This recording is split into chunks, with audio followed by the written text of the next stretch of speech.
The story of the merchant's son. One day, he observed that his young son had bought a costly book, but the book contained only one verse: "You get what is destined for you." When the merchant realized that his son was a fool to buy a book with so much cost, but only one verse, he grew very angry. He said, "How can you do well in business when you can buy a book which contains only one verse? Get out of my house and never show me your face again." The young man was utterly dejected for being driven out by his father. He started traveling with only his book along with him. He learned the verse well and kept repeating it all the way. On his way, he arrived in a village. The villagers asked him his name and he replied from the book, "You get what is destined for you." Thus, the young man became known as "You Get What Is Destined for You." One day, the princess of the country visited a festival and saw a handsome prince who was also attending the festival. She fell in love immediately and asked her attendant to find a way to send a message to the handsome prince. She wrote a note and gave it to her attendant. The attendant gave the note to the young merchant's son by mistake. He read that she wrote, "I have fallen in love with you, the very moment I have set my eyes on you. Please meet me in the castle. You will find a rope hanging from one of the windows, which will lead you to my room." He thought, "I will honor the wishes of the princess to meet me in person."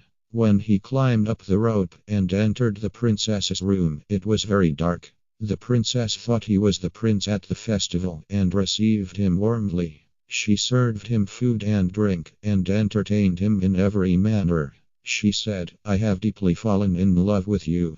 I shall have no other man as my husband except for you. Please tell me what you have in your mind." The merchant's son replied, "You get what is destined for you." She was surprised to hear the prince speak so, and immediately enlightened her room. She got furious when she realized he was not the handsome prince she thought him to be, and ordered him out of her room. The young man was set on being treated in such manner without being at fault, and walked to a nearby temple. He decided to spend the night there, and fell asleep.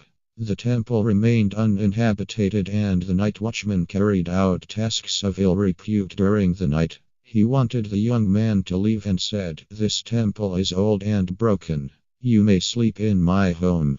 Thus, the young man went to his house. But he made a mistake and got into the wrong room, where the watchman's daughter was waiting for her lover to arrive during her father's absence. In the darkness of the night, the watchman's daughter mistook him for her lover and exchanged garlands in front of the picture of God. Thus, according to traditions, they got married. The young man said, "You get what is destined for you."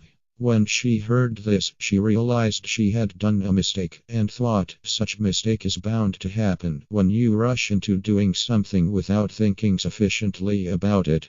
She cursed him and threw him out of the house. Saddened for being treated in such manner without being at fault, he was walking slowly when he saw a marriage procession approaching. They had magnificent clothes and wore precious jewels. He followed the groom's procession, which was going to the bride's home, where a lavish ceremony was arranged. All of a sudden, a mad elephant rushed towards the procession, and everybody ran helter-skelter. The bride stood there in the middle of the turmoil, too afraid to run. When he saw this, the young man got hold of a huge nail and jabbed it into the elephant. The elephant got frightened and ran away. After a while, when the bride's friends and relatives returned, she said, "At the moment when my life was in danger, there was none to help me except for this courageous stranger. I will marry none other than him. This is my firm resolution." The groom's friends and relatives were offended by these words, and there was a heated argument. When the words reached around, the king had to come himself to pacify everybody and stop the argument. Everyone, including the princess and the watchman's daughter, came to the place. The king asked the young man, "You were present in the ceremony.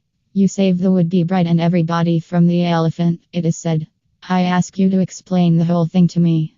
All the young man said was, "You get what is destined for you." The princess and the watchman's daughter were embarrassed to hear the words.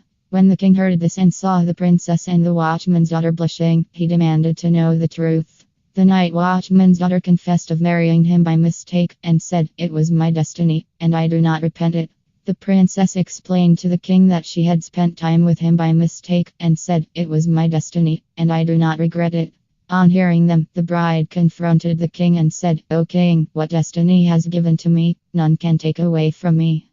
After hearing everybody and consulting his ministers, the king arranged for a ceremony. He gifted the young merchant's son with 1,000 villages, apart from ornaments and golds. He married the young man with his young princess, and made him his heir to the throne. The bride-in-waiting and the watchman's daughter were also married to him by their respective parents in the same ceremony.